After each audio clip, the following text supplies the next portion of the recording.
it's Dale here. Today I'm going to talk a little bit about one of my favourite surface for working on, and that is Abaca paper. I'll show you here. We call it Tissue Tex. It's just a brand name that I've used for years.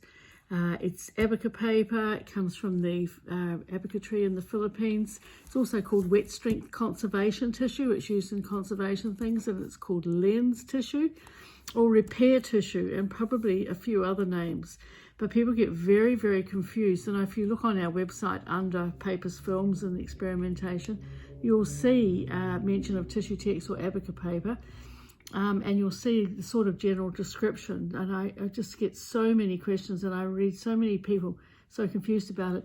Abaca paper is actually it's a fibrous, long staple Abaca fiber, which has got wet strength, so you can laminate it to itself. It comes like so.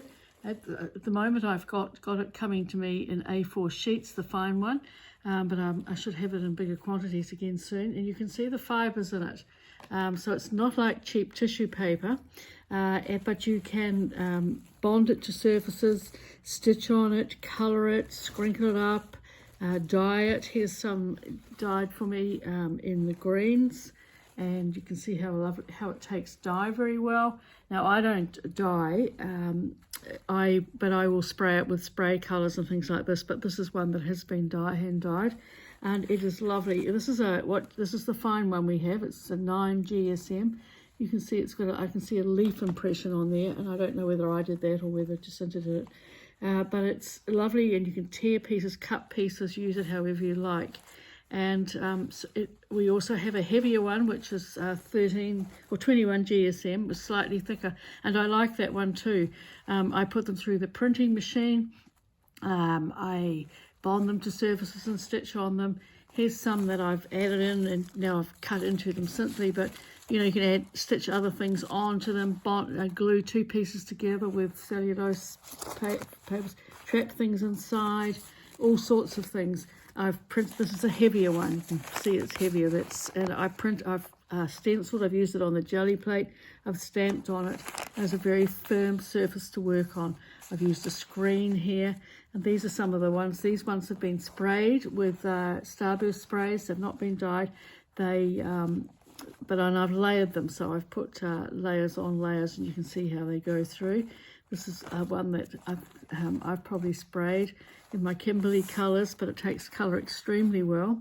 And then I've used it to bond to felt with fusible webbing on it, and drawn on it. So I've drawn an image, and I've used the Sinalia oil pastels to rub onto it, and I've rubbed the gilding wax all over it. Now this piece is very, very old. Probably find the felt starting to be eaten away. It's just been lying around, but it was sort of testing different things while I'm here. These are the beautiful Madeira FS threads, absolutely gorgeous. I've put little borders and used puff paint and so on. And this is another one where I've stitched onto it and bonded it to felt again, and it's got fusible webbing on the top. I've printed, it's Tuscany, so what you can see, these marks are where I printed it through my inkjet printer.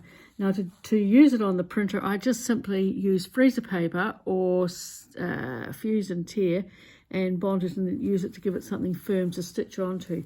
This is another one from a long time ago. It's also breaking down and falling apart, but it's an old Tuscan building that I've printed onto the Tissue Tex and then bonded it to felt. So it's there, it's sort of faded away.